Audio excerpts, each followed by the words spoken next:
meanwhile, if you have any queries, we can take question answers at the last moment. So basically, the topic for today's webinar is career opportunities as in-house lawyer in India. So when you talk about in-house, there are so many questions which pop up into your mind as to what does in-house lawyer means. Is it only related to some specific work which is assigned to an in-house lawyer, or what is the difference between an in-house lawyer or a lawyer who is working in a law firm? So how do we cater to the needs of those particular situations where an in-house lawyer needs to kick in? What are the situations, or what is the kind of work which a normal in-house lawyer does? And most importantly, for all you guys who are actually in your 4 years, fourth year or fifth year of law, as to how to apply in various organizations which takes in-house lawyers, how to build a CV, or how to apply in a way which caters to your particular situation, whereby you can get either a PPO, or either get a job as an in-house lawyer or something like that. So the whole nutshell, I've tried to make this presentation in a very simple way, whereby I will try to focus on more as to what is the role of an in-house, and also how can you apply, and what is the process in applying as an in-house lawyer, so that your CV gets reflected in their portal or in their system database, and eventually things may turn out well for you. So this is how I will try to conduct the webinar on. So the topic is career opportunities and in-house lawyer in India.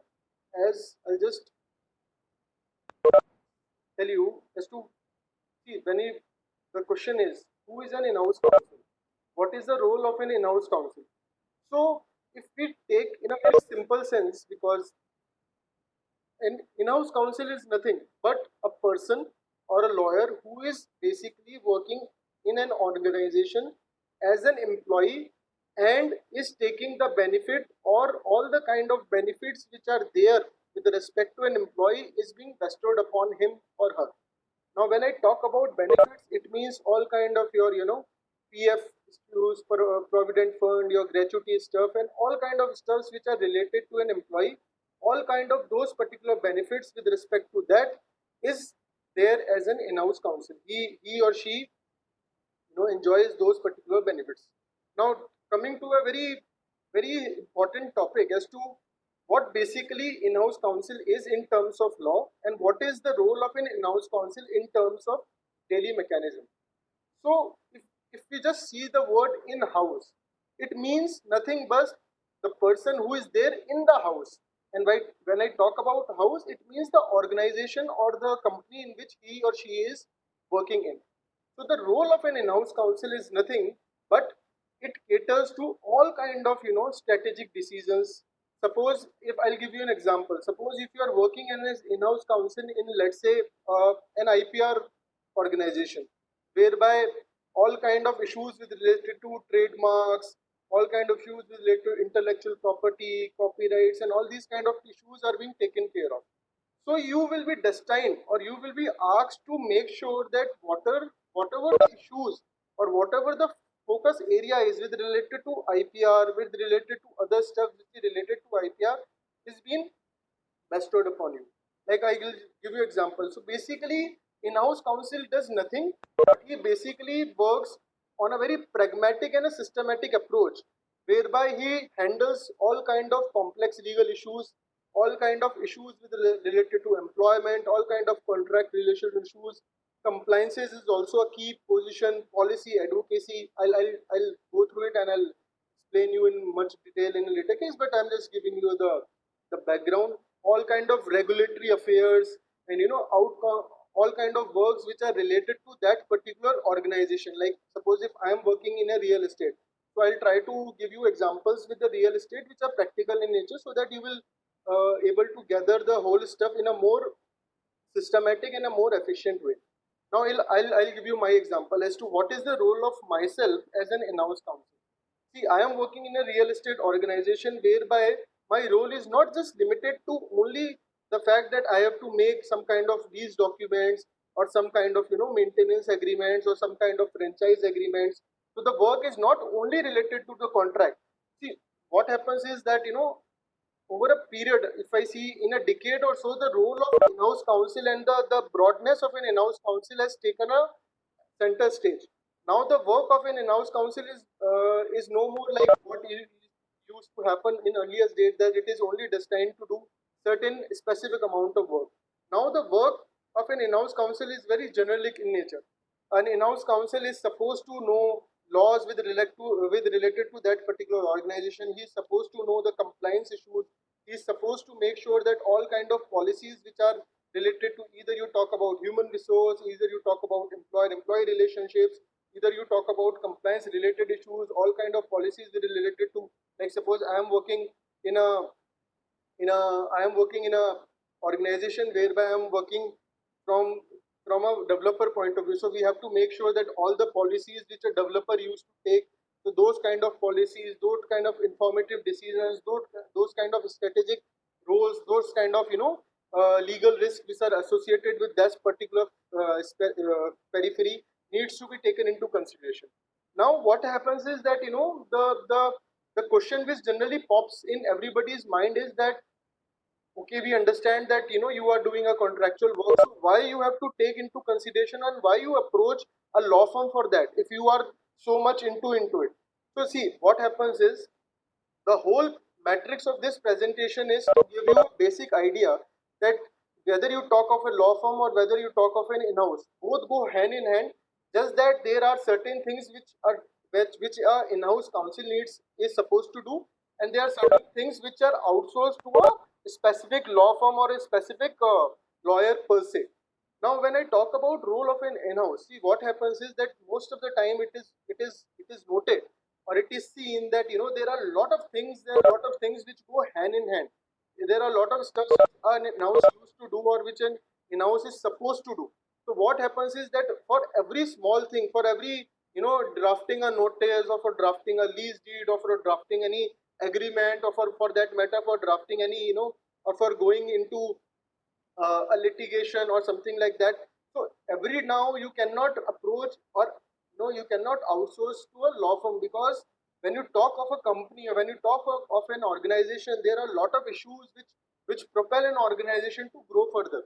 Like there are budgetary constraints. You have a fixed set of budget in which you have to do all kind of work. So obviously the the if I start outsourcing everything to a law firm, obviously the budget increases, and it's not a very cost sensitive thing to happen. So that's why the role of an in-house counsel is not just limited to only contracts, or making agreements, or do it does part in arbitrations. It does take care in all the negotiations. So the role of in-house counsel is more towards the business. It is a business centric role, whereby it is supposed, or it is asked for an in-house to do certain things which are relevant for that particular business, so that the business can propel faster, and so that everything is taken into consideration.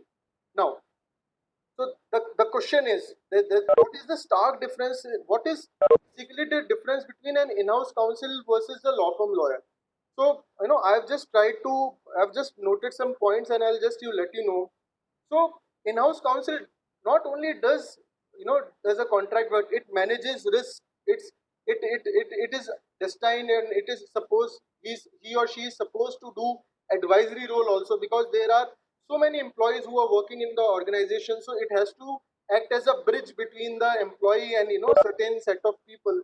So the role is not only with respect to advisory. You have to be strategically oriented, you have to be strategically business minded, so that whatever the vision of the organization is, whatever the goals and ethics and morals of the organization is, you have to cater, or you have to go in synchronization with those business rules. So the role of an in-house is very interesting, because when you talk of in-house, you do a lot of work which is generalistic in nature. It is not that you are only supposed to do a certain set of work. You are supposed to do a lot of work, which includes you need to take care of managing risk. Strategic business decisions needs to be taken in front of lawyers. You advise various internal and external stakeholders as to these are the important points on which we have to focus on, if we want to make sure that our business go hand in hand with the today's positive scenario, or our business goes in consonance with what's the important things which are going in the market. And it is also planning, it is more organized, it is more planning, it is more systematic, it is more strategic, it is more linguistic when you talk of in-house counsel. So obviously, so what happens is that there are certain things which an in-house counsel is supposed to do, and there are certain laws which under which the whole organization is running. So you have to make sure that whatever the updates which are there in those particular laws, or what are the updates in those particular sections of the organization, you have to tell it to the, you have to put it on the table with the management, that these are the points on which we need to work on if we want to make sure that all the goals and visions and ethos of that particular organization is being taken care of. And what happens is, I'll give you a very practical example. So what happens is, suppose, if somebody comes to me and asks me to draft a lease deed for that particular client. So obviously, drafting a lease deed is definitely the role of an in-house counsel. So all kind of role which is related to that drafting contract and is done. But what happens is that sometimes there are some core issues on which the the client itself says that, I want a third party also. I want a third party. I want a third party approach. I want a third party to be looped in, or I want a systematic information about that holistic thing.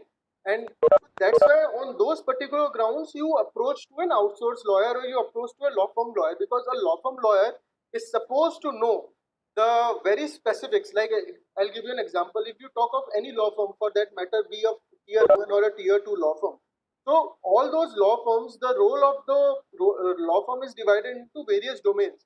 One domain is related to merger and acquisitions. Domain will be related to dispute resolution. One will be related to labor employment. One will be related to, all kind of contractual issues. One will be related to real estate. So what happens is that, suppose if I am working as a real estate lawyer, I go and approach them that need a specific information, or I need a specific uh, outlay and opinion from your perspective as to what to do and what not to. So they gave their opinion, and sometimes what happens is that there are there are certain queries which takes time for even a law firm lawyer to answer. So what happens is that you lose time. So the role of in-house counsel in these particular matters increases manifold, because because to be honest with you, my dear friends, what is more important, whether you talk of a law firm lawyer, or a litigation lawyer, or an in-house counsel, or for that matter anyone who is working in any professional arena? Time is the key. If you are not catering to the deadlines, if you are not catering to all the particular work which is assigned to you in a specific manner, which propels you to do certain specific conditions in a certain specific time, my dear friends, it is very tough to survive in this kind of competitive market.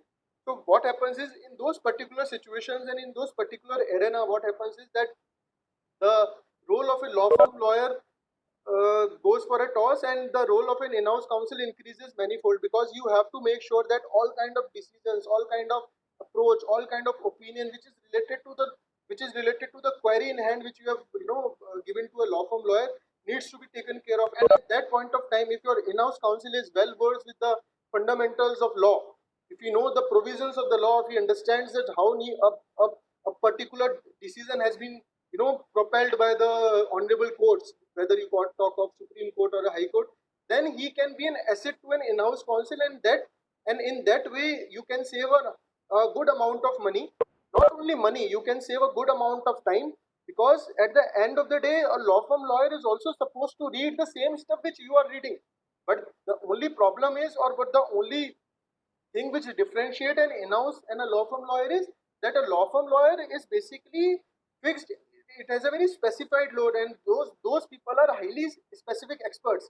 But when it talks of general counsels, when you talk of general counsels, when you talk of any organization work which you need to be taken care of, then it is important to know that the role of in-house counsel takes center stage, because then you have to make sure that all the things which are related to that particular organization is being taken care of at a faster pace. And sometimes what happens is, and I've seen most of the times, because I have an experience of more than 9 to 10 years, I've seen myself that most of the times the in-house counsel gives suggestions to the law firm lawyers that these are the points on which I want you to make an opinion upon. And most of the times even the law firm lawyers appreciate the in-house counsels that these are very good points on which I can make an opinion on. So sometimes the in-house counsel is also tied up with so many things that sometimes it is important for an in-house counsel also to approach to a law firm or to other outsourced litigation lawyer to take care of those particular needs. But as a whole, the in-house role is very important and very very interesting, whereby you learn a lot of journalistic stuff. You understand how the things are taken care of in the environment, what are the policies that you have to make in order to make sure that things go well. So I'll just give you more examples. The in-house counsels are primary service providers. When I talk of primary service providers, you understand that service provider is a word which is coined or which is pinpointed in a way which is very broad in nature. When you talk of a service provider, it means service provider is nothing but a person who is giving you a service. And when I talk of in-house counsels, they are the primary service providers, because a client who is which is a client who is bombarding you with lot of email communications and with lot of stuff, the first source of information or the first thing which caters to those particular situations is given by an in-house. So what happens is that the role of in-house counsel increases many a part, and then even the clients do take into and even the clients do take into consideration the time factor, and they say that whatever the situation is, you please provide us the solutions, you please provide us all kind of relatable answers to all our queries, so that everything is being taken care of. And suppose out of those 100 questions, if you have answered, let's say, 90 questions, and suppose there are 10 questions which can be taken into consideration or which can be answered at a later stage, those particular 10 questions, because of the paucity of time, because of the understanding, or because of any other ancillary issue which is not related, you may transfer those particular 10 questions, a specific 10 questions, to a outsourced lawyer. So the role of in-house counsel increases manifold when I talk about this.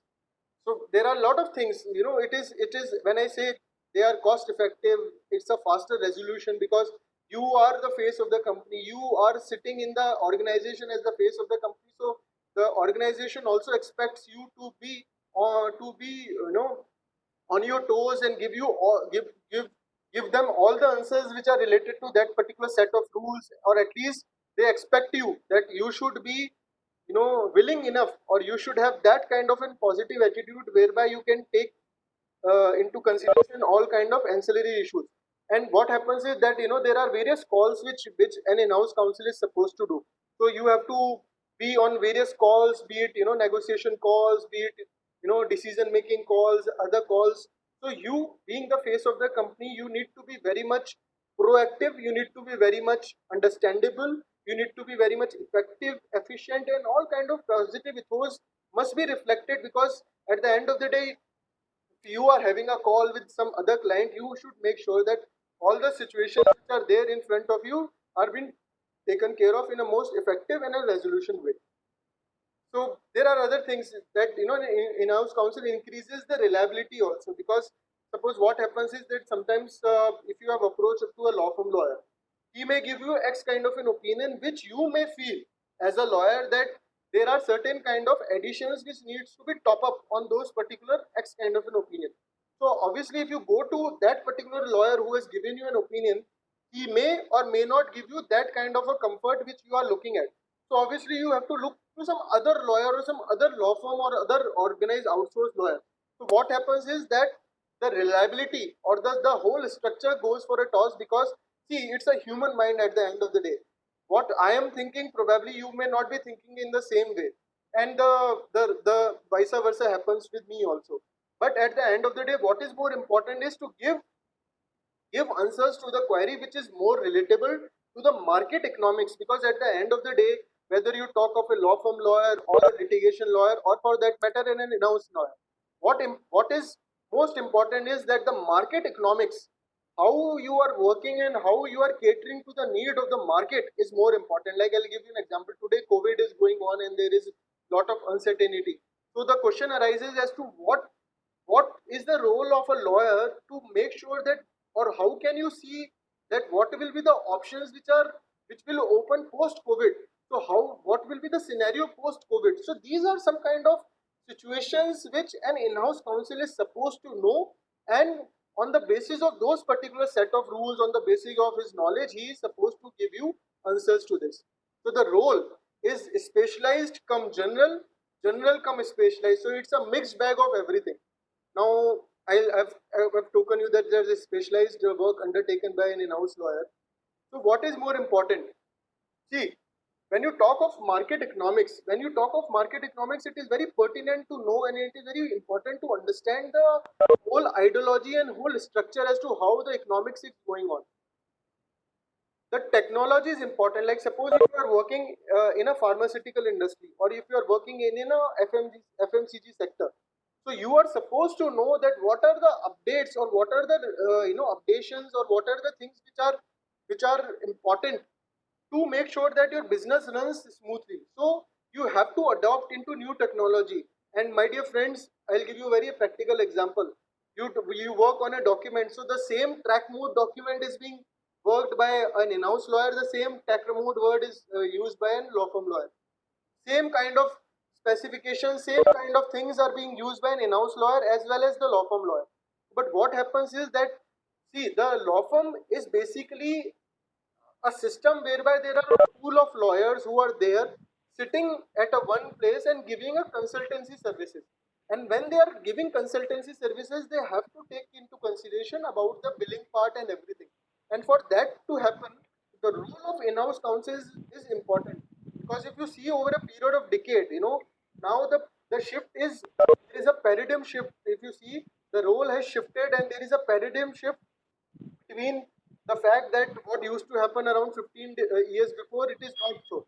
Even good organizations like Google, Facebook, Oracle, Genpact, or whatsoever is the nature, they are looking for in-house counsels who are expert in their domain, so that they can get a very handy information at a faster pace, and they will be in a more comfortable position to talk. Because sometimes what happens is that, suppose if you have involved a law firm or a particular outsourced lawyer for some specific kind of work, so what happens is that although they are supposed to give you a specific answer to a specific query in a limited matrix of time, but what happens is that you are not satisfied with that particular query, so you again go to them. So it takes a lot of time, and it doesn't augurs well with the organization which you are looking at, because at the end of the day, the organization in which you are working also working from the very perspective that you have to take into consideration the time factor. So you need to be very much adaptive in catering to the needs of the organization. When I say that, the needs of the organization, I'm not only referring to the needs of the organization in terms of law. Obviously you have to understand the law also, but the needs of the organization needs to be understood from a very tactical point of view. You need to be attitude, you need to be very apt and appropriate when it comes to giving opinions. Your attitude must be spot on. You need to be spontaneous to give your decisions, to give your opinions. You need to understand the whole thermodynamics. You need to understand the whole endothermic and exothermic reactions which are taking place out of this particular set of rules. So until and unless you are not very good in adapting new technology, innovating things, giving various ideas, I'm sorry, my dear friends, it will be difficult for you to sustain at a long run, because every organization, be it a small or a medium scale or a large organization, expects you to be on your toes and expects you to give something which the other person is not able to give, or there has to be some kind of a stark difference between you and some other lawyer. If you are also giving him or her the same external stakeholder the same opinion, so why should they approach you, or why should they approach the other person? So there has to be some kind of specifics which you need to be understand and which you need to give. So the core difference is, see, the, so the mind, because when I was in college, I'll tell you, I was never and it's a very individualistic opinion, I was never inclined to go to a law firm, because there are various reasons to it. So what are the things which we saw, or we think that, in a law firm, these are the things which propel us, which excites us to go. It is money, it is reputation, it is connect, hostile environment, growth trajectory, work life balance, because these are core principles on which the whole organization works, or the whole employee works. For an employee, it is important to have a good amount of money.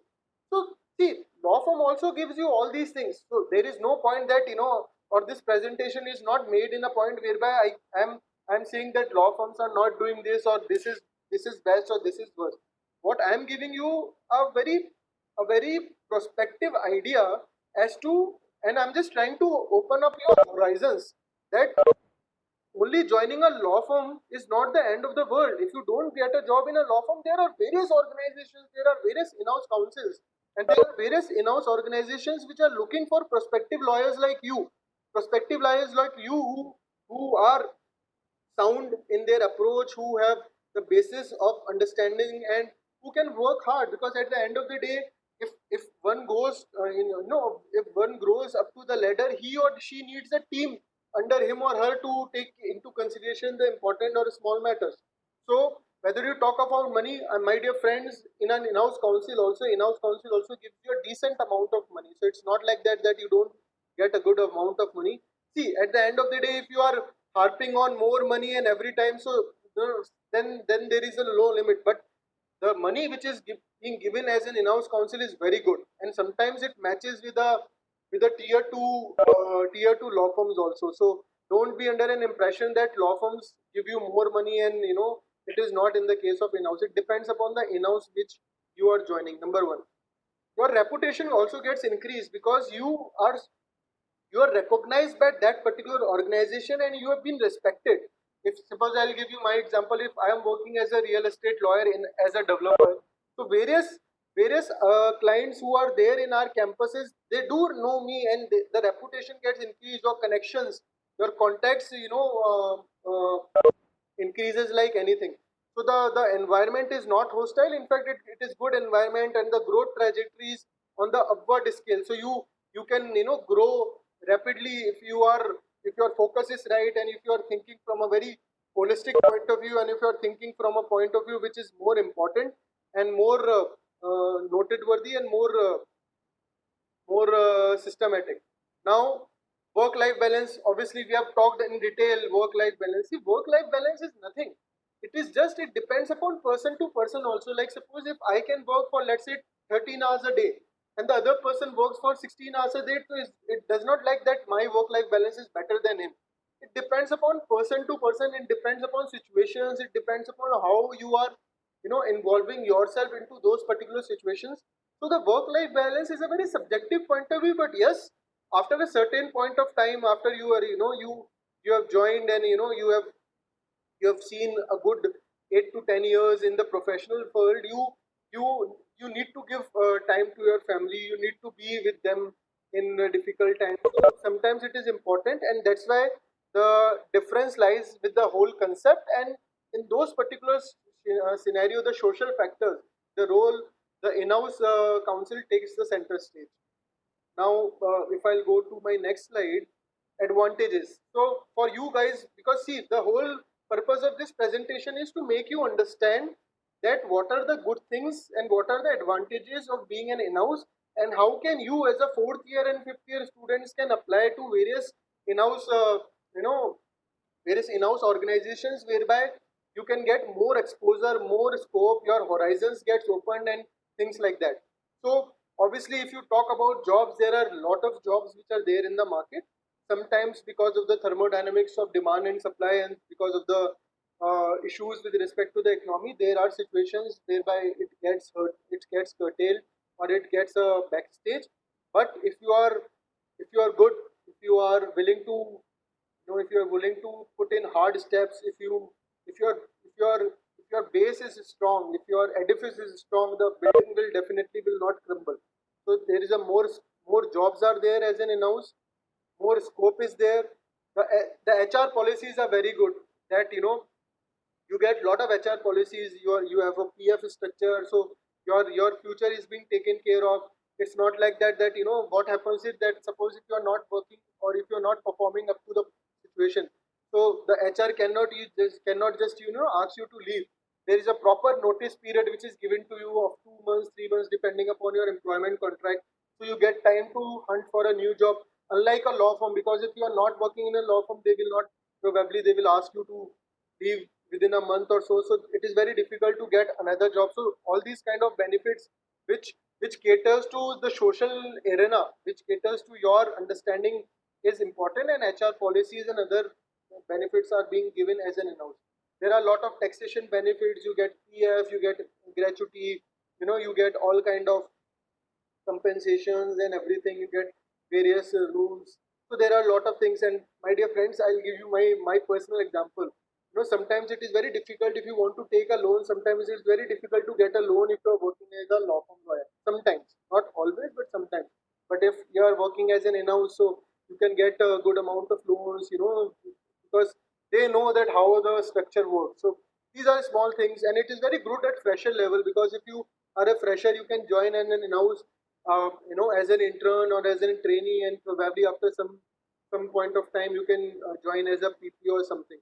The advantages of switching domain is always there as an in-house. Like suppose I'll give you an example. If you are working in a law firm in a specific like dispute resolution, so be it in one law firm or in other law firm, you will be focused or you will be asked to only deal with those particular dispute resolution mechanisms only.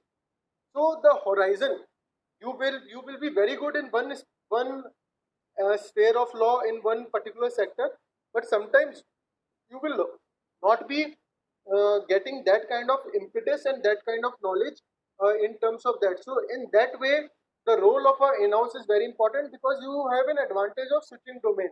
You can join, you can change industries, and in industries also there are a lot of varied kind of work which you can look at. So there are a lot of options of you switching down. So at the end of your particular time, or after some 10 to 15 20 years, you will be a mixed package who has worked as a real estate lawyer, who has worked as an IT sector, who has done some kind of due diligences and all that stuff. So you will be a complete package which a general counsel is supposed to do. I have talked about decent packages, and what is more important for you? What is more important is that it gives you an opportunity to be yourself. You are yourself in your own. You need to perform on your own, and you can give various others, and you can take your team also across you. So the role of in-house is more towards business centric. You have to give them advices on how to take into consideration the business policies, and in doing so you are yourself as a person. You will be happy because you are doing something on your own which is giving you fruitful results. So I'll move it. So the question is, there are a lot of questions ki when to apply, where to apply, how to apply, what is the conditions to apply, what are the list of companies that hire freshers, what are the types of works which. Hello. So please, I'm just expecting. What are the companies which are which is looking? If you can just mute it, I'll take questions at the last. Tushar, if you can just mute it, please. Thank you.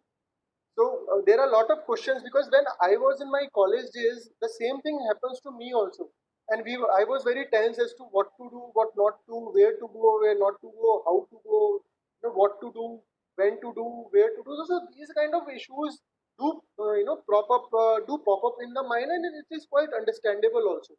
So there are a lot of companies that hire freshers. If you note down, you can note down. There are various banks. I've just noted it down.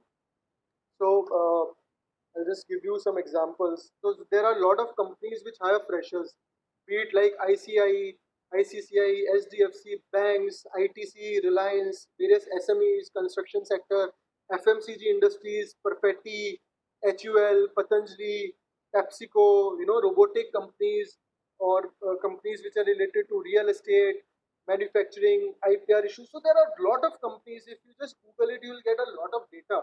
So you should, there is a mechanism, there is a way, there is a process to apply it, which I'll just tell you. So what are the four important types of work which you need to learn to be a good in-house counsel, or what you can learn in your fifth year and fourth year? You need to have a very strong understanding of contracts, because everything is revolved around the contract. You should know the basic policies of contract. You should know when these kind of contracts are applicable. Like I'll give you example. Section 56, which is being dealt with various lawyers. So Section 56 deals with the frustration of the particular act. when you talk of frustration of the act, so in a general parlance, you can say that it applies to all where the frustration happens, but it is not the case. It doesn't apply to lease deeds and it doesn't apply to real estate sector per se where the lease deeds are there. So you have to understand the role, you have to understand the whole mechanism. So compliances is also an important issue. You should know what are the compliances which are there. You should know the state laws. You should know the various policy decisions, advisories, where text, where blogs, you should know various articles which are there with related to compliance. So you should have that basic knowledge. Suppose if you are working in some factory, or if you are working as an in-house counsel for some, let's say, Maruti, you need to know the compliance of pollution norms. You need to know the compliance of steel norms, steel industry norms, iron steel. So these are the norms which you are supposed to know. Policy advocacy. So the people generally gets confused as to what is policy advocacy. See, what happens that when you are working in an in-house, so the policy advocacy not only refers to giving the giving the policy decisions or giving the advocacy decisions with respect to the policy for only those particular internal stakeholders, but as a team, and not from the specific organization per se. But suppose if I am working as a real estate lawyer, so there are other organizations also we are working as a real estate lawyer. So there is a team of all the real estate lawyers who come to a specific point, and they come to a table, they join hands and they approach various legislators, they approach various decision holders, policy makers, whereby they say that these are the policies which, if being implemented, can cater to more jobs, can cater to more economic welfare, can cater to more economic impetus. So the policy advocacy is important. Negotiations, arbitration, these are the important things. You need to understand, you need to negotiate well with the particular internal and external stakeholders as to what are the laws, what are the things which is important for your specific organization. You need to understand the art, and you need to understand how you need to put it, because at the end of the day, it is the presentation which gives you fruitful results. Arbitration and everything is like that only. Startup, SME. So there are various startups. You must be reading it on various websites, that there are various startups which have come up, and they have come up beautifully well. So there are a lot of jobs in startups also. Because there are startups, so obviously they don't have that amount of funding in them, so they they require lawyers who are freshers. They require lawyers who can who can be who can act as a impetus in their situation, or who can give you, or who can give them fruitful advices to go, because at the end of the day they are also looking after a budgetary stuff. So my dear friends, what is more important is that skill development is very important. See, some of you who have joined here and some of you who have not joined, what is important which differentiates the other person with a normal person? You learn law. See, with my experience, I'm saying you learn law, you'll learn how to do the work. But what is more important is that you need to have a very optimistic attitude, because if you are not having an optimistic attitude, sooner or later you will enter into doldrums, which should not happen with young age and young minds like you, because you need to be a pool house of energy. And that's why it is important to develop your skills, develop yourself in a way which caters to your outlay, which gives you more information, and which gives you more which gives you more eye, which the other persons can be looked at, and which other persons can see and applaud you for that. So CV building. So CV building is important. So I've seen a lot of people. I'll give you one example. I've seen a lot of people who just sent requests to all the presenters on LinkedIn, thinking that the request will be accepted and then you will get a job. So my dear friends, I'll give you my practical example. See, these kind of things are not very much appreciated in a professional arena. I'll tell you why. See, at the end of the day, what is more important? As a professional who is there, who is having, let's say, 10 years or 20 years of experience, if you approach as a fresher and if you ask him to join you, he will accept your request also, but he will not be in a position to offer you a job, or he will not be in a position to give you more situation oriented things which you are looking at. So because at the end of the day, what will be the first thing which will propel in his mind is that there has to be a way, there has to be a process, there has to be a professional ethic which needs to be taken into consideration, or which needs to be taken into value when you apply for that. So what happens is, what you should do is, and you can note down what you should do is, you should, if you are eyeing, suppose let's say 10 organizations uh, which are in a expansion spree, you should see who the concerned HR is. You should prepare a cover letter whereby you uh, give you thrust areas, whereby you give your particular areas of interest, your hobbies, what are the popular activities which you have performed in your college days, what are the things which you think are important for you, on what are the things in which you have an hobby and interest, and why you are looking after for that particular job. What is that particular thing which has propelled you, or what is that particular thing which has incited you to look after that job. So start with a cover letter, send, take take the cover letter, just message that particular stuff in 4 or 5 lines to the HR, and let the HR let the HR respond you. If he responds you well, if he doesn't respond you, you can wait and you can again try your luck. So there has to be a process by which the whole things, because see, to be honest with you, if you just apply if you just send requests to various other persons on LinkedIn or any other social or a professional website, I am afraid, but I've seen it. It will not fetch you job, my dear friends. Probably it will act as a it will act as a post cursor also. So avoid that. Avoid that. But the best time of apply in today's scenario is April to July, or probably April to August, because at this point of time it's a financial year. So all kind of bonuses, all kind of things which are attached to that particular employment is being given. So every employee after the end of the financial year needs or looks after for other avenues, for other jobs. And if you guys just note down, I have, you Google it, you will know that there are various setups, various organizations which will say that they are, you just send them a CV and will fetch you job, this value fetch you job, you can do this, that. It doesn't help.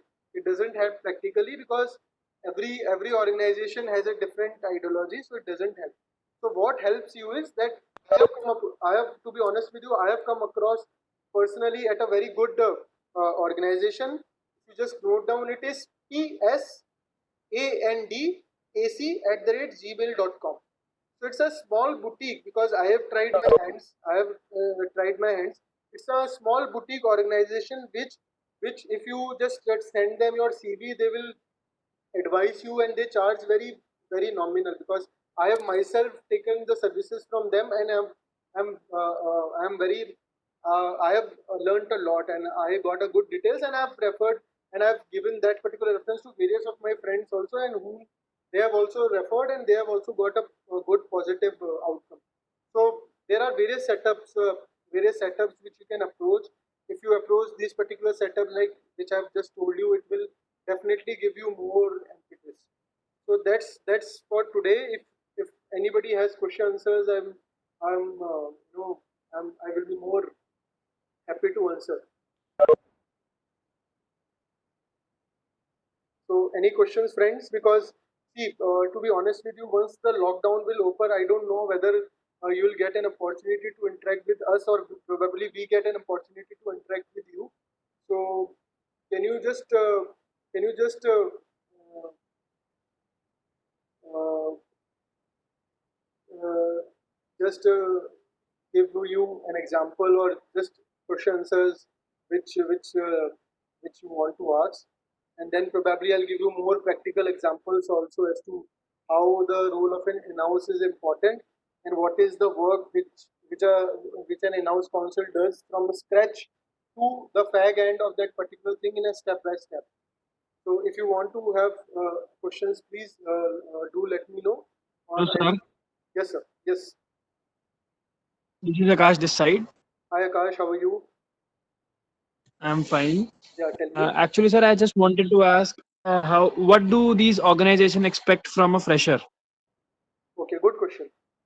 So, see, the thing is that in whatever organization you are working on, or whatever organization you are planning to work, so they expect some basic qualities from you. They expect that at least, suppose I'll give you an example, and this probably is will answer to this particular thing which I was referring. I'll give you my example. I started as a real estate lawyer, so I worked in a real estate company. So the first thing they will expect is that I should at least have a basic knowledge of Contract Act. I should at least have a basic knowledge of Transfer of Property Act. I should have at least a basic knowledge of difference between lease and license. I should know what is the difference between mortgage and lease. I should know what is the difference between sale and lease. I should know where the laws of sale kicks in. I should know what how Goods and Service Act is different from you know from a contract. I should know the basics. I should know that the company act, some kind of rules of the companies which are related to organizations which are looking at. I'll just give you a very basic example from the scratch. I'll just give you so that it looks more promising and you'll get a more basic idea. Suppose I am working as a real estate lawyer in a developer, and we are developing the whole complex and we are leasing it to various clients. So suppose a client comes to us, or suppose a client comes to the marketing team. So what we are supposed to do is we are supposed to draft a letter of intent or a memorandum of understanding, which is nothing but a four pager or a five pager understanding, which gives basic idea as to these are certain conditions, these are certain commercials which are freezed, and once you are accustomed, or once everything is taken into consideration and once everything is complete, probably will go to the next stage.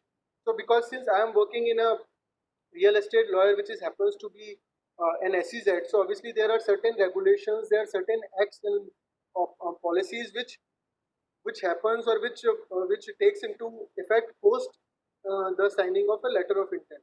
So suppose if that particular things comes to us after MOU, we have to sign a lease deed. So there are various clauses on which we negotiate upon. Whether you talk of representation and warranties, whether you talk of commercial sectors, whether you talk of provisions related to indemnity, whether you talk of provisions related to termination, limitation of liability, whether you talk of provisions related to arbitration, dispute resolution mechanism. And one more important nowadays, what is happening is that since I told you about the policy advocacy, so organizations are looking after inclusion of certain clauses which deals with anti-bribery policies also, because at the end of the day they are expected, or they expect you, or every organization expects that there should not be any policies, or there should not be any acts which are related to bribery, or there is no corruption as such. So the fresher, the role of the fresher comes handy in this, because what happens is that we give a fresher to read a certain specific law. Like for example, if I am working, let's say, in a US based MNC, so obviously that particular thing which will propel is they will give you to read FCPA, Federal Commission of Protection, whereby they will ask you as to what are the policies which are related to anti-bribery, what are the things which you think can be given a policy, how we can make a standard operating procedure out of those particular policy, whereby we can ask all other employees to sign that. So, so these kind of important things do take place when it comes to freshers. So the work ranges from research and research. The work ranges from drafting small contracts. The work ranges from giving opinions about something. The work ranges, because obviously being a fresher you will not be allowed to negotiate, because you will not be asked to negotiate with the client on a very first day, probably after certain years. But yeah, obviously you, since you are a part of the team, you will be accompanying to with your senior associate or a senior lawyer, and then you can learn how to adapt yourself with those particular questions which the other party is throwing at you. You will know how to negotiate certain terms and conditions which are important for you, because in any contract, if you see, my dear friend, there are certain clauses which are very very important for you, and these are kind of mandatory clauses on which there is a very less scope of deviation, but there are certain clauses on which you may deviate depending upon the client, depending upon the scale of business, depending upon the brand name, depending upon the other avenues. So it depends on case to case basis. But my dear friends, uh, there is a dearth of in-house counsels, and there is a dearth of freshers also. So the role of a fresher increases a lot, and if given an opportunity, you can apply to various organizations, and if everything goes well, they will definitely look after and see you as a prospective employee. Yeah. Any other question, please?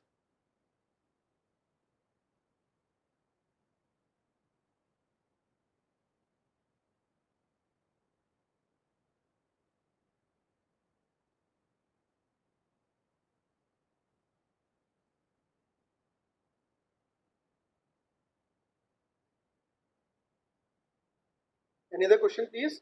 See, feel free to ask, because see, we are here to guide you, because see, why I'm giving you these kind of presentations is because when I was at my fourth year and fifth year, I was clueless as to what to do, what not to do.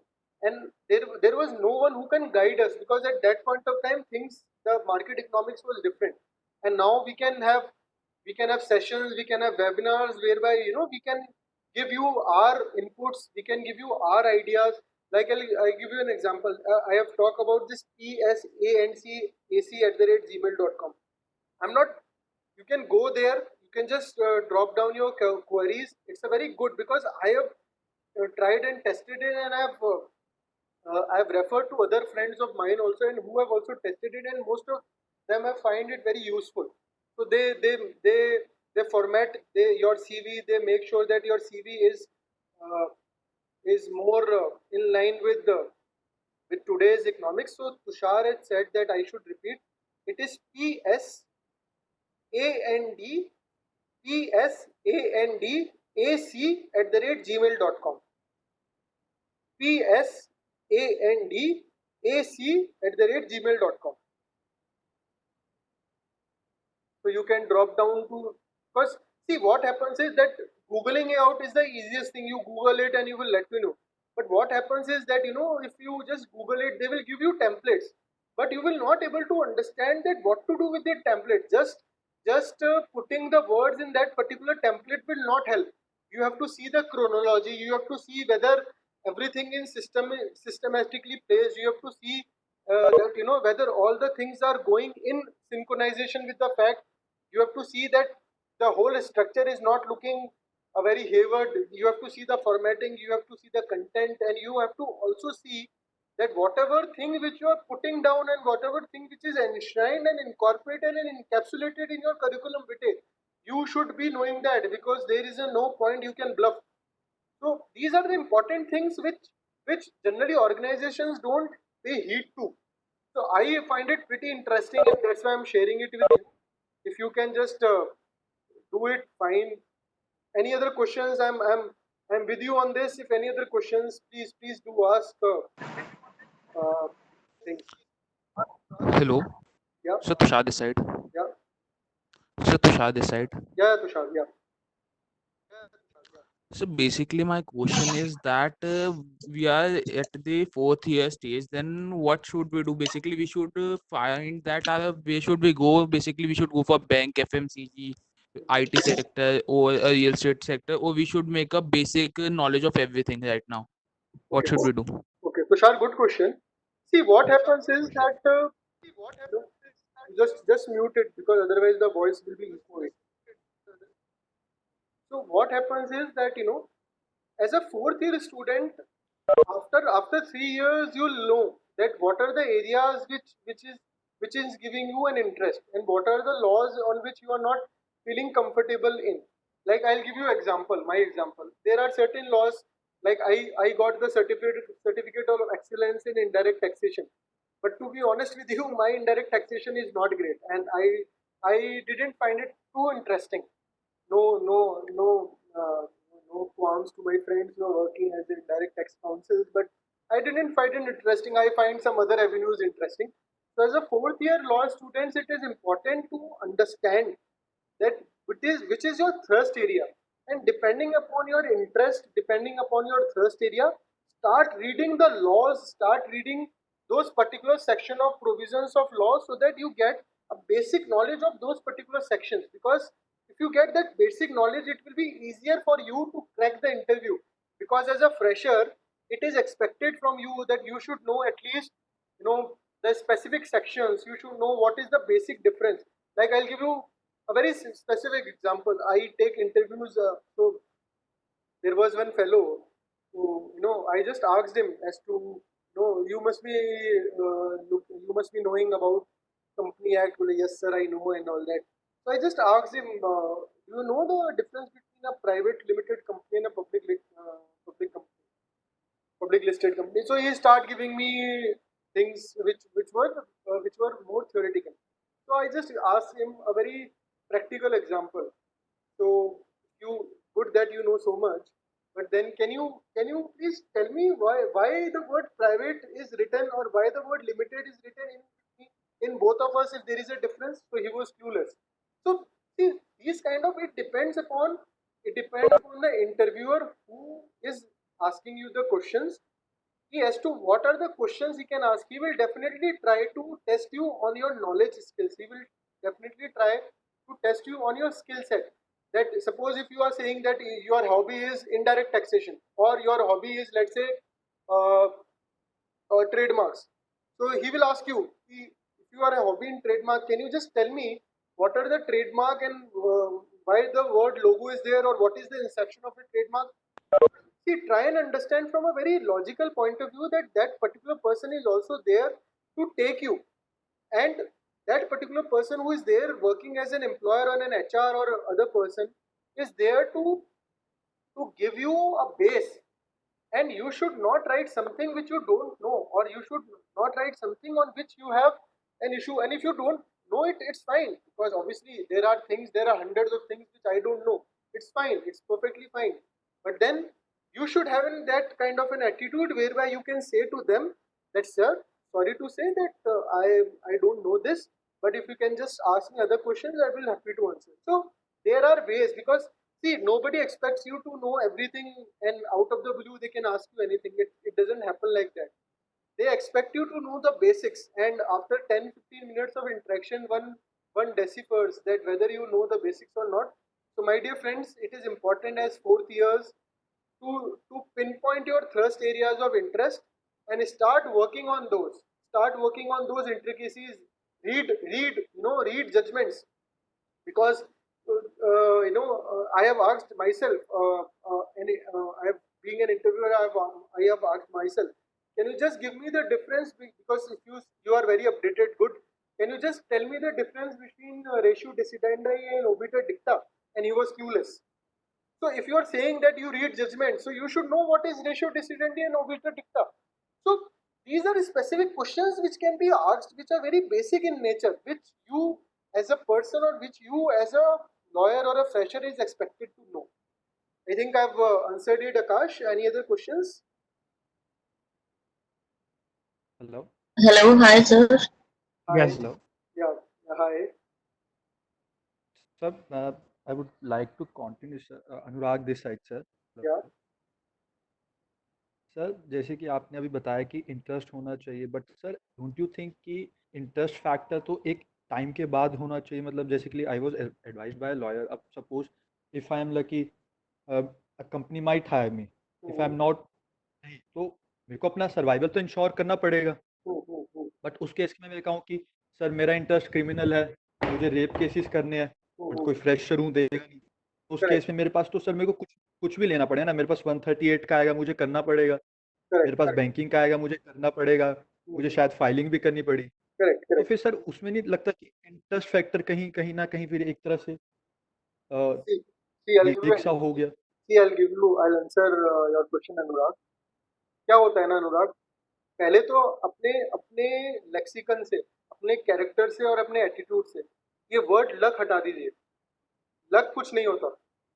Luck उन्हीं को साथ देता है जो brave होते हैं। हम लोग ये बहुत बार सुनते हैं, बट लक बहुत छोटी चीज है।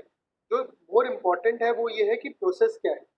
जब मैंने इंटरेस्ट की बात की, मैं ये नहीं कह रहा कि आपको इंटरेस्ट क्या है। मेरे को इंटरेस्ट का कहने का मतलब ये है कि सपोज अगर मुझे बैंकिंग लॉ में पसंद ही नहीं है, मुझे बैंकिंग लॉ मुझे समझ में ही नहीं आता, तो अगर मैं बैंकिंग लॉ की किसी ऑर्गेनाइजेशन में या मैं किसी ऐसे सेक्टर के अंदर जा रहा हूँ जो कि बैंकिंग इंडस्ट्री है, तो मैं वहाँ मेरा सर्वाइवल डिफिकल्ट हो जाएगा।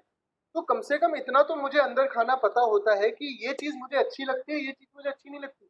इंटरेस्ट का मतलब ये नहीं है कि मैं आपको एक होलिस्टिक पॉइंट ऑफ व्यू दे रहा हूँ, मैं आपको इंटरेस्ट का मतलब ये बताना चाह रहा हूँ कि there are certain laws, there are certain thing. अब जैसे मैं आपको एग्जांपल देता हूँ, जैसे मेरे लास्ट प्रेजेंटेशन में किसी ने पूछा था कि सर मुझे आर्बिट्रेशन बहुत पसंद है, आप मुझे आर्बिट्रेशन के बारे में बताइए कि आर्बिट्रेशन में क्या होता है। अगर आपको आर्बिट्रेशन पसंद है तो आप इंटरनेशनल कोर्ट ऑफ आर्बिट्रेशन के आप पैनल में ज्वाइन कर सकते हैं, आप उनके पास जा सकते हैं, आप उनसे क्वेरीज पूछ सकते हैं, उनके ब्लॉग्स होते हैं, आप उनके सेमिनार्स अटेंड कर सकते हैं, उनसे अप्रोच कर सकते हैं। अगर आपको आर्बिट्रेशन पसंद ही नहीं है और मैं आपको बोलूं कि आप आर्बिट्रेशन में चले जाइए, तो आप कर तो लेंगे सर्वाइवल के लिए, बट आपका वो इंटरेस्ट नहीं होगा। देखिए, सर्वाइवल ऑफ द फिटेस्ट एक हमेशा चार्ल्स डार्विन की थ्योरी है जो हमेशा चलती है, बट सर्वाइवल उसी चीज का इंपॉर्टेंट लॉन्ग रन में चलता है जिसमें आपको इंटरेस्ट होता है। अब सपोज अगर मुझे किसी चीज में इंटरेस्ट ही नहीं है, मुझे क्रिकेट खेलना पसंद नहीं है और आप मुझे बोलोगे आप क्रिकेट खेलिए, तो मैं वो नहीं खेल पाऊंगा ना।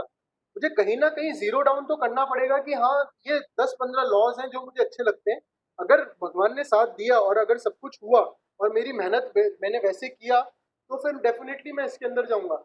लेकिन मैंने ऐसे भी बहुत केसेस देखे हैं और मैं अपना एग्जांपल भी दे सकता हूँ कि जब मैंने किसी ऑर्गेनाइजेशन को ज्वाइन किया, मुझे समझ में आ जाता है 1 महीने बाद, 2 महीने बाद, 5 महीने बाद, 1 साल बाद कि यहाँ मुझे मज़ा नहीं आ रहा है।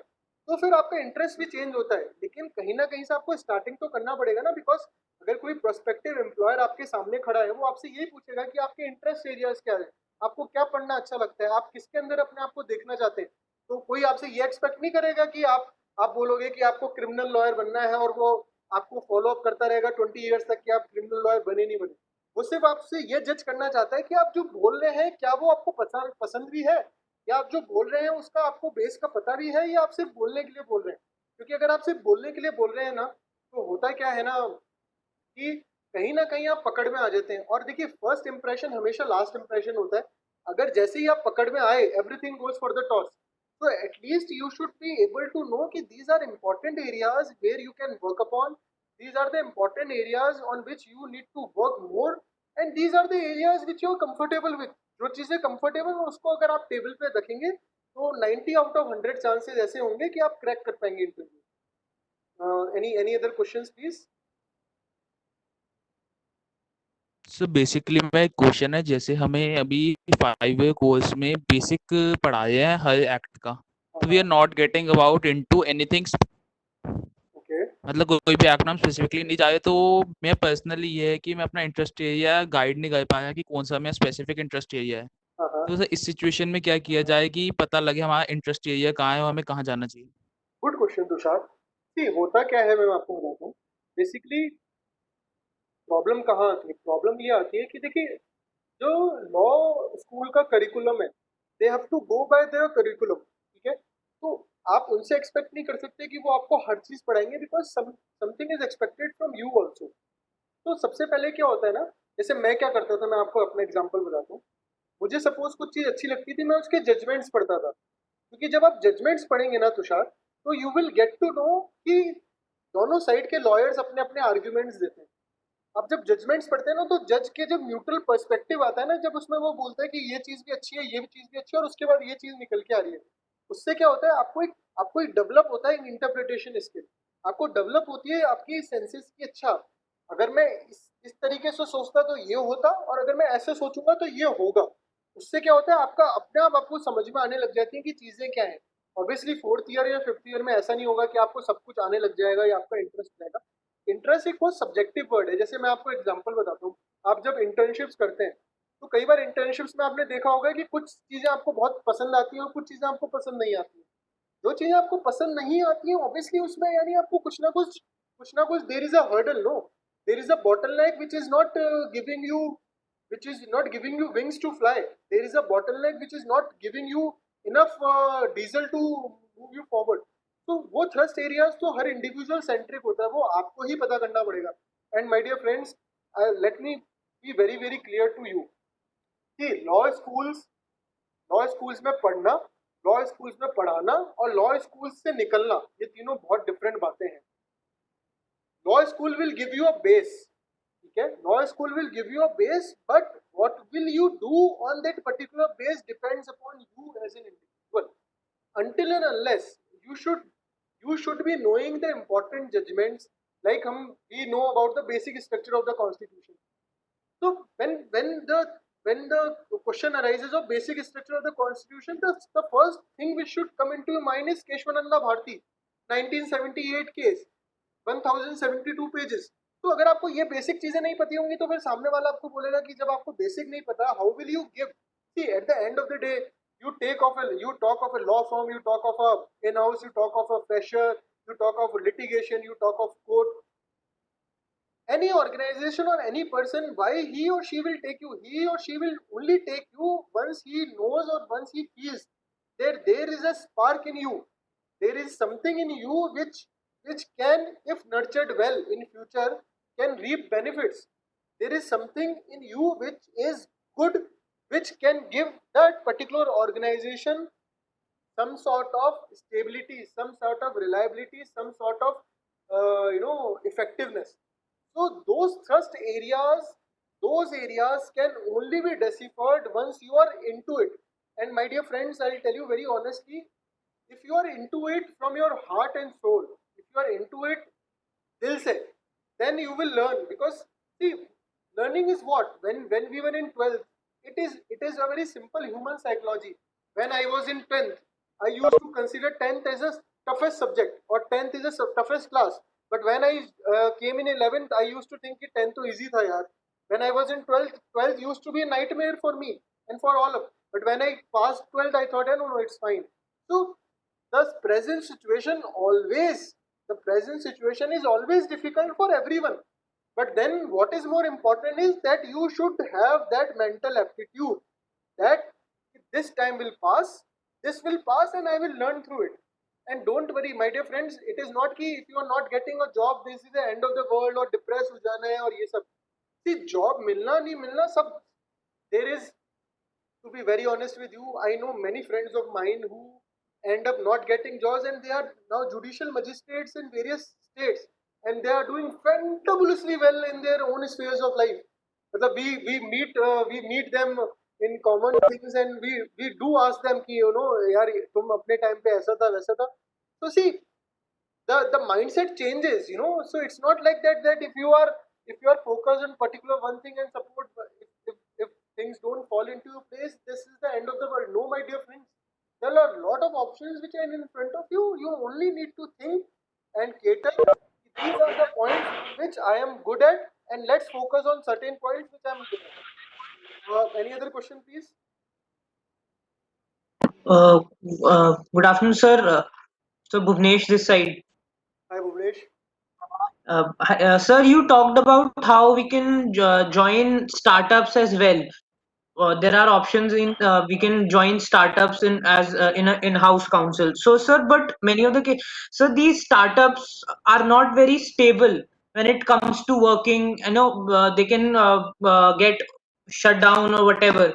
So, sir, what is better to join in a established firm or established organization, or go for a startup if we have an option? Okay. So Bhuvnesh, I'll break your question into two parts. See, an established organization is established because it has a startup, it has done something at an initial age, and then only it has grown manifold. So it is not like that there is a lot of echo. Please just mute it so that. So yeah. So see, when you join in a startup, I think it's very good to join in a startup, because if you join in a startup and if you do well in that particular startup, which is having a turmoil kind of a situation, my dear friends, they will honor you like anything. They will honor you like, they will make sure that you do. They will give you everything which is related to you. And it's not like that all the startups are shutting down. It depends upon the startups. So obviously, if you will be joining in certain organizations, you will definitely do some kind of basic due diligence as to what is their balance sheet and how things have taken into consideration. Because see, what happens is that as a fresher, you should not be very choosy, to be honest. What is more important is that you should understand that for you it is important to learn, and learning doesn't augur in an established organization, or it is not that only in an established organization you will learn well, and in startup you will not learn well. In fact, to be honest with you, in startups you learn much more in comparison to in established organizations, because in startups there are not many defined processes, there are not many standard operating processes which are there. So the role of an in-house lawyer in startups is much more important, because you can give and you can bring so many things to the table.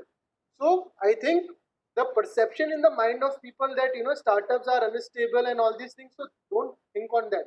If you do your work specifically, if you are committed to it, and if you are giving them inputs which are reliable, which are commendable, which are understandable, which are appreciable, which are applaudable, which are noteworthy, which are important, which is in synchronization with the market, which is present scenario, which has a foreseen effect, which is legally correct, which is logically correct, and which is in synchronization with the market thermodynamics and market economics per se, 99.9% you'll have a very good time in startups, my dear friend. So see, don't have these kind of notions in your head, because you haven't. And see, what happens is you talk to 100 people and there will be 100 notions around there. There will be hundreds opinions. But what is good for you? Try and understand that and work on that, because at the end of the day, you are on your own. Everyone is on your own, and you have to be master of your own. So don't think. And suppose if you get in an established organization, very good, well done, kudos to you. But it doesn't like that. Suppose if you are not getting into an organization which is established in nature, don't think of that. Just try to focus on one aspect, which is learning, which is in your intellectual growth. If your intellectual growth in synchronization with your mental faculties, you will grow like anything, my dear friend. So don't worry on that. There are questions also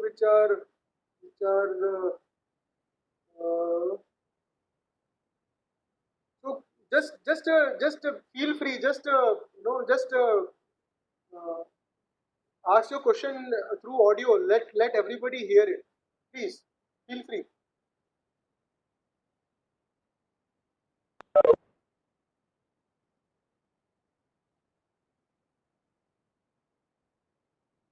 Yeah, please see the whole Sir, point in giving you these kind of webinars is that we are here. We have seen that particular time. So we have gone through it, and we were also in your shoes. Probably you are in a better place because you have different people to guide you. But at our stage, at the time when we were there, probably there were very few people. So feel free to ask many questions. Don't be under an impression that ये शोभित sir क्या सोचेंगे या क्या होगा क्या नहीं होगा. Just feel free, ask whatever questions which are popping into your mind, because your faculty, Tanvi ma'am and everyone, she is doing a fantabulously well job, whereby she is getting all you on a specific table to ask you questions. So please, the floor is all yours, please.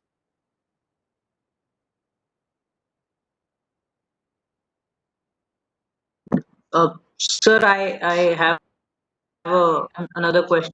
Yeah.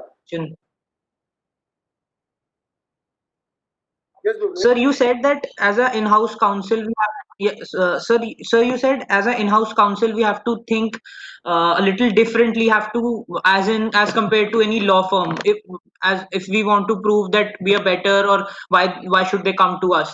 So how can we do that, sir? How can we think differently from a person who's working in a law firm, and us as working in a in-house Okay. counsel? Brilliant question, Bhuvnesh. So I'll give you example. Like suppose you are working in an in-house council, let's say in a FMCG sector, which is related to consumable goods and everything. So in today's scenario, I'll give you an example. What is that out of box thinking? The out of box thinking must be that if I'm working in an FMCG sector, what are the processes or what are the policies which I should make internally, as well as which is catering to the external stakeholders, so as to make sure that all the advisories of the government, be it state government or the central government, are taken into consideration while going for this FMCG stuff. Like for example, I just saw a video. Sometime back, I saw a video which is from Maruti Suzuki plant. So what they have done is that they have the in-house council over there has proposed a standard operating process whereby there are various stages, or there are various pedestals which were placed in front of an employee who is about to enter the office.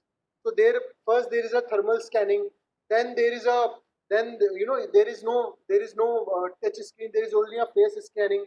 Then you have to sneeze it hard so that they can take your cuff and examine that. And then there is a all kind of sanitization processes happened. And then you have to be very sure that there is a specific provision whereby once entering you have to have an Arogya Setu app. So these are specific things. This is just an out of box thinking ki what to do. I'll give you my practical example. If I am working in a real estate sector, so I should give my management some points which says that the law says this thing. Can we apply, like for example, if I give you a very simple example, okay, lease deed. In a lease deed, there is a force majeure clause, and in a force majeure clause, obviously, because of this pandemic situation, many clients are invoking this force majeure clause, and they are asking for various abatement of rent and other charges. Okay, so what is more important? So I should give my management that yes, it is fine that they have invoked the force majeure clause, but in a force majeure clause, it is written specifically that until and unless there is an occupation of the premises, and they have not left the premises, the force majeure clause will not be invoked. So it means what happens is that although everyone is working from home, but the premises or the area which we have leased to them is being used by them. Since it is being used by them, it means they are duty bound to pay the rent. So this is a new innovative thinking which is expected from you. So there are various policies which you need to draft in accordance with the fact that and you have to draft it so that you can give it to your HR so that he or she can apply in various processes. Like I have told you as to how to do the thermal scanning, how to make sure that there is a occupancy of not more than 50% at workplaces, how to make sure that all the kind of budgetary things have been taken into consideration, how to make sure that there is, and the role of IT, how to make sure that we should hire more IT personnel who can teach us to work more on WebEx, on Zoom, on other kind of IT softwares. Like if you must have read it that sometime before, even the judge says that most of the lawyers are not well versed as to how to use the video conferencing, and this video conferencing is not giving much benefit. So these kind of thinking out of the box, these kind of thinkings, you need to deliver it to the management so that management can also understand your viewpoint and can take into consideration your points and go ahead in accordance with that. Any other question, friends?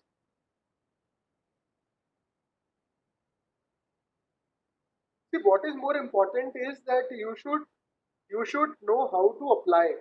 So I'll give you an example if you are there. See, what happens is, just do one thing. Google, suppose if you want to, let's say, join an X company, okay? So Google the name of the X company. After Googling the name of the X company, Google the name of the HR of that X company. Suppose you don't get the HR, but just try to understand how the surname of the company is, or how the email ID of the company is. Is it like surname dot name at the rate company.com, or it is like surname one dot name at the rate company.com, or it is like surname underscore name at the rate company.com. So you get an idea as to this is how the email is structured. Okay, this is how the email of the HR can be. So you just Google the name of the HR. Suppose the name of the HR is A B is the name of the HR. So since you have deciphered that that particular company follows the policy of email ID is b.a@company.com. So you can apply your covering letter. You can apply through your covering letter. You can post your inclination. You can show your inclination that I am studying from blah blah university. I am this. My co-curricular activities are this. I have applied like this, and then see how things goes.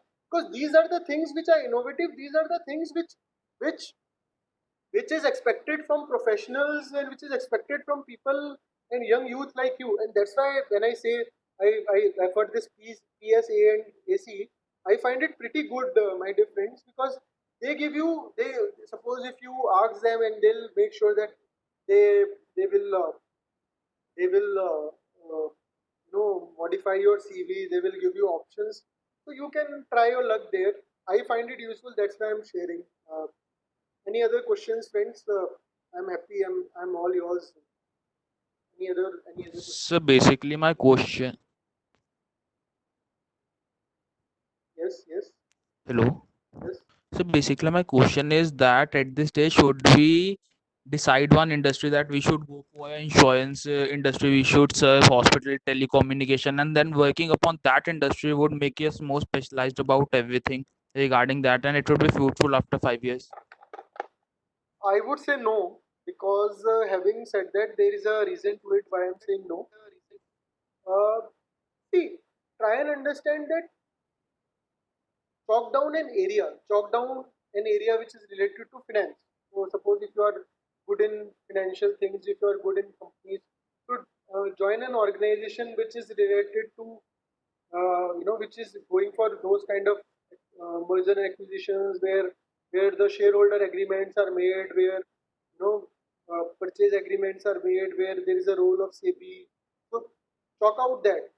But having said that, let's suppose if you have chalked out that I want to go into banking and you are trying in banking and if you don't end up getting a job, that is also not a good thing. So make sure that you have a thrust area on 6 to 7 laws in general, which are more because see CPC, CRPC, these laws are important when it comes to joining litigation. But you should be knowledgeable. You should know at least company law, some basics of company law. You should know basics of FDI. Suppose if you want to join in an organization which is dealing with exports and imports, and suppose if you are joining an organization which is automotive sector, so you must understand, you should know Consumer Protection Act. You should know how these things work. You should know what is the role of clearing house agent. So these are the things which is expected of you, and try and press your luck. It augurs well. Press your luck for that. Yeah. Any other questions, please? Hello, hi sir, good afternoon. Good afternoon. So I had a question us being law student, what do you think what role does CS plays in being in house council? Is it mandatory or it just acts as a catalyst? Like what is it? No, Yashi, actually, I categorically didn't included this in my presentation this year, but it's a good thing. See, having a professional degree always helps, and if you are having a dual professional degree, which is company secretary, it helps you much more, because then what happens is that a prospective employer knows that you are already a LLB from a nationalized school, which is a 5 year law school, and you also are a CS, which is a company secretary. So his his problem of compliance with respect to ROC, compliance with related to secretarial information, compliance with related to all kind of information which is related to CS is being taken care of. So obviously, if you are CS, it definitely acts valorum to not only your CV, it acts valorum to your mind also, because CS and law go hand in hand. CA and CS go hand in hand. So if you are practicing, or if you are a CS, it definitely will give you much more importance, much more growth, much more avenues in your prospective hunt for jobs. So obviously CS does help. CS does help. Why I haven't included in this is because I want to I want to put it in front of you that I was expecting that it should come out from you people, because then probably it is more that you are also able to understand that these are the avenues which one should be looking at. And it's good that you have come up and you have you have asked this question. If you are CS, it definitely helps. It definitely helps, and it is very good to be a CS. And if you are a lawyer and if yes, it it caters well to your needs. Yeah, yeah. Thank you, sir.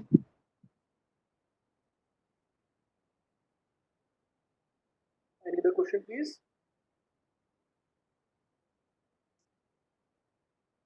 Hello. Hello. So basically my question is while my internship days मैं advocate से बात हुई थी जहाँ पे मैं internship हुई थी. He was saying that going to anywhere, any field, any sphere, but basically you should have a court experience of 1 or 2 years before doing anything after completing a graduation. So is it right, or we should go for a company rather than doing a court? See, Tushar, I don't know with whom you have spoken to. See, every mindset has a different faculty, right? So if you are not very much interested in doing litigation, or if you are not finding that court environment and other stuff very useful or probably not very lucrative and attractive, I personally feel there is no need to go for a court thing. See, try and understand from a very logical point of view why court, why there is a concept of internship in your law college. Try and understand from a very important thing. Internship is nothing but just to give you a hands-on experience. Be it your NGO, be it your law firm, be it your in-house, be it your court, be it lower court, high court, supreme court, so and so forth. So the procedural aspect is more into more open when it comes to going for a court or going for procedure stuff. But suppose if you want to join a company, okay, obviously if you have a court experience, it will give you impetus, it will give you benefit. But it is not compulsory to have a court experience. Suppose if you, let's say for example, I give you a very hypothetical example. Suppose you hunt for a job for 2-3 months, and suppose if you don't get it, so obviously you will not sit idle. It's better to do something. So start going to the court, work for there for about an or year or so. You learn the laws, you learn the practical aspects, you learn how the procedures are taken care of. What is the practical learning which is there in the field of law, and how the things are being have been put on the table, and again apply after 1 year. And in that particular 1 year, since you have learned the court experience, you can write it, put it on your CV, which will definitely give you an advantage. But it doesn't happen that if you are not if you have not worked in a court, it will give you less advantage or something like that. It doesn't augur well. It all depends upon what kind of situation the employer is, what kind of situation the employee is, the prospective employee is, and whether the employer and employee has a meeting of mind or not.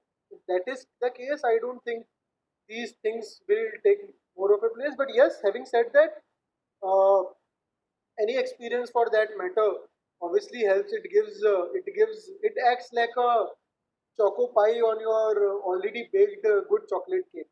So yes, if your experience, and if you have an experience good enough, but if you don't, it doesn't feel or doesn't think like that you will not end up getting a job. Yeah, yeah. I hope any other questions, please.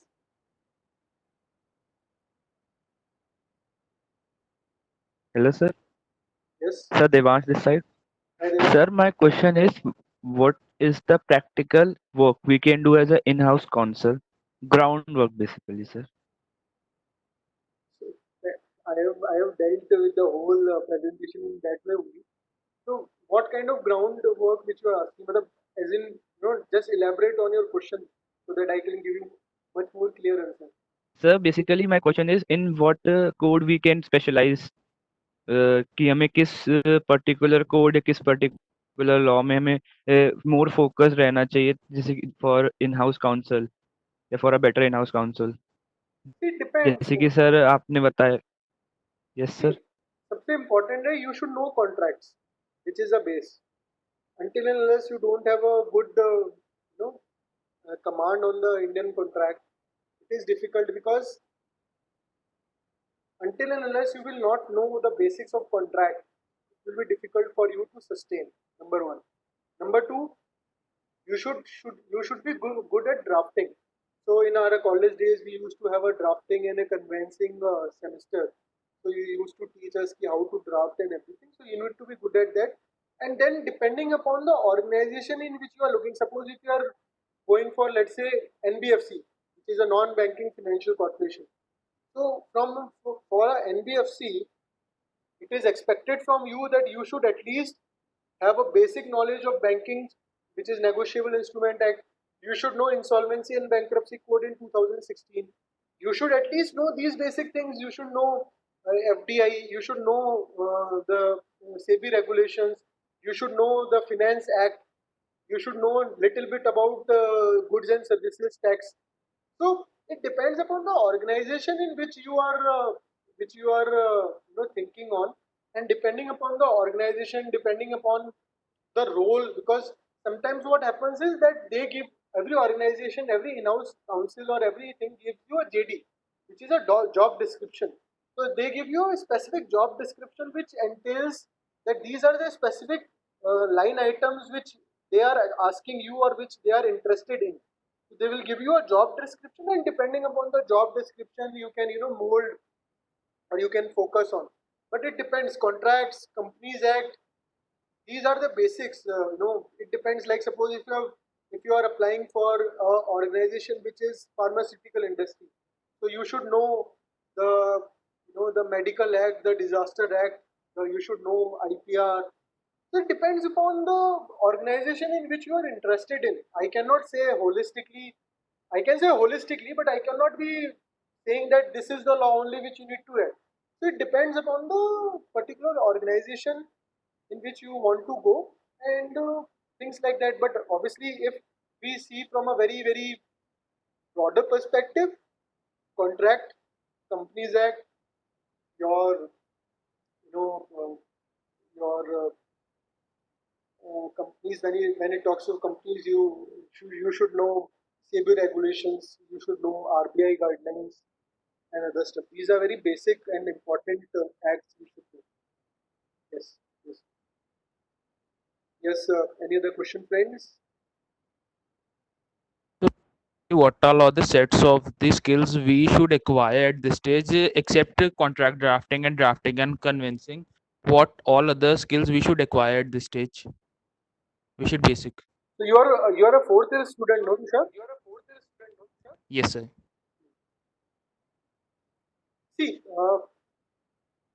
first of all, start reading judgments. Start getting yourself updated with the present scenario.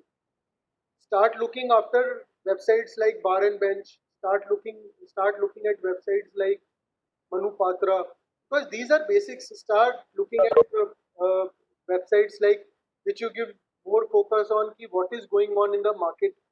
So that this will give you a basic idea as to what is happening around you. Number one. Number two, drafting contract is the key. But post that, you should work on your voice modulation. You should know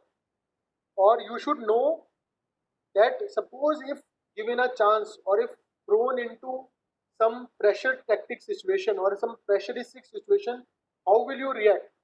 So work on your interpretation skills, work on your oratory skills. Because what happens is that once the interviewer sits in front of you, he will a reasonably good interviewer will not judge you on your command on English.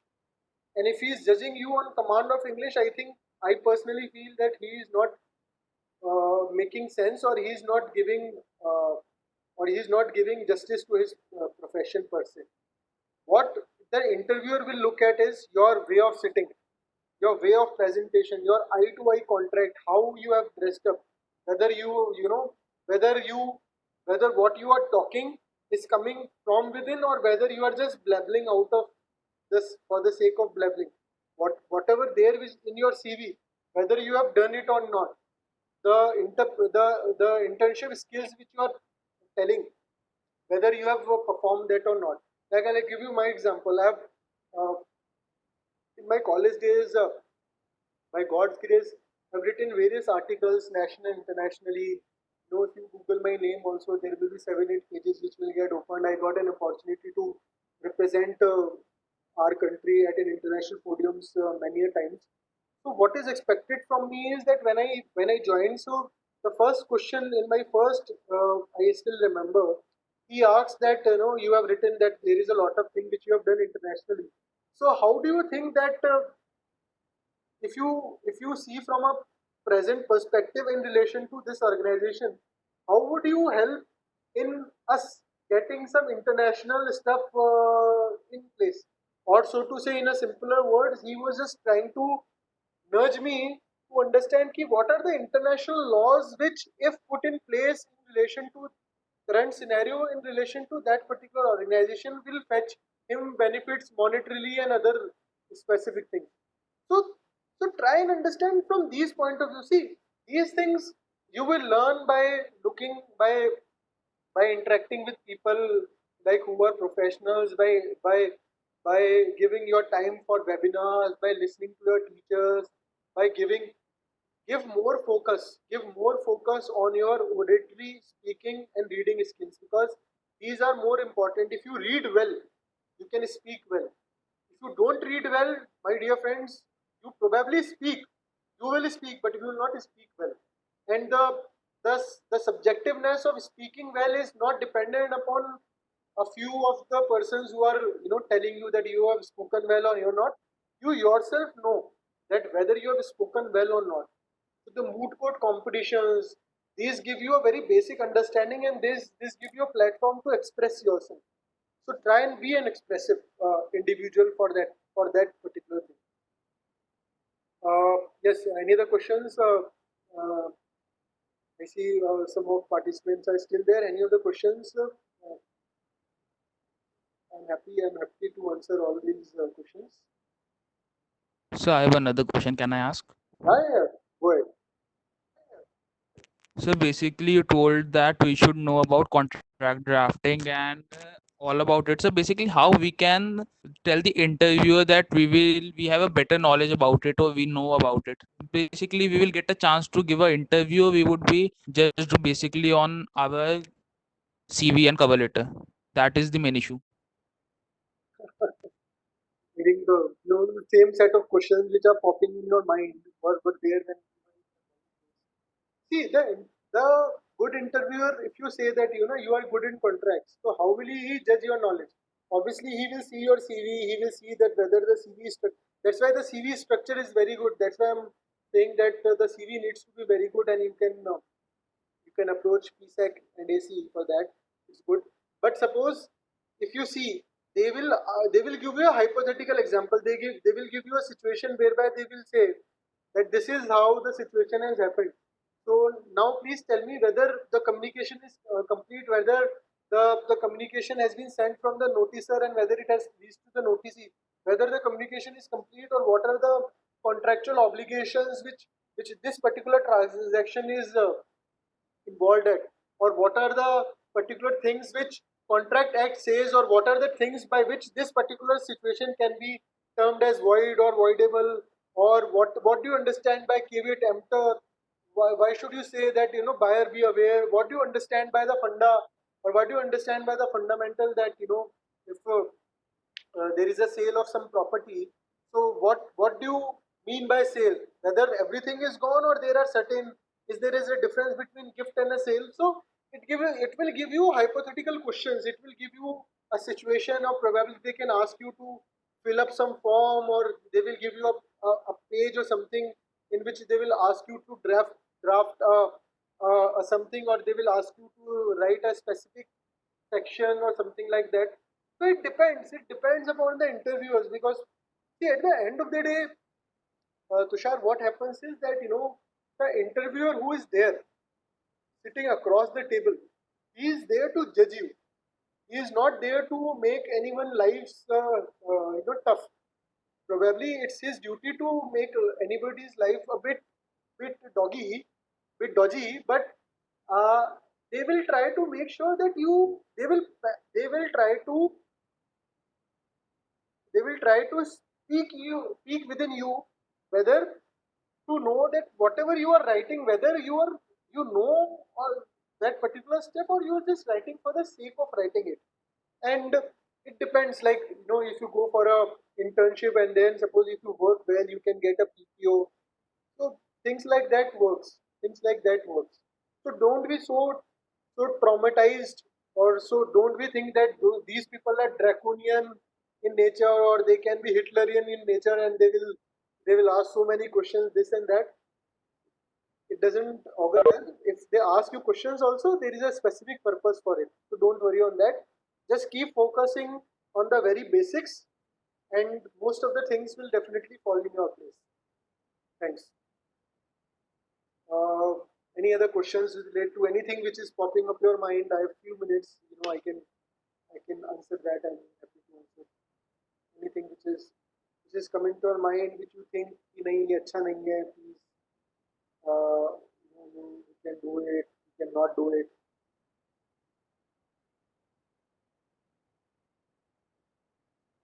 My email ID is there. You can reach out to me. The email ID is there on the screen. shobit.gnmu@gmail.com.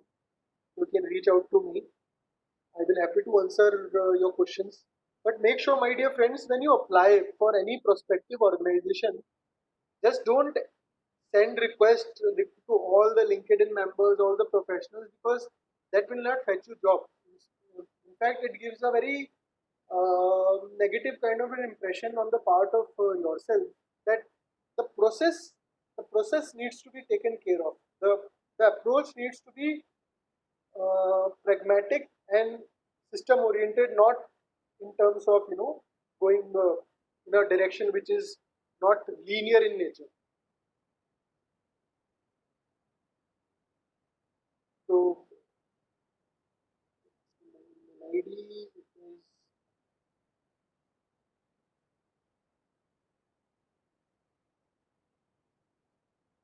any other questions which somebody wants to ask? So I have few minutes, otherwise I'll take leave from all of you guys. Wonderful guys.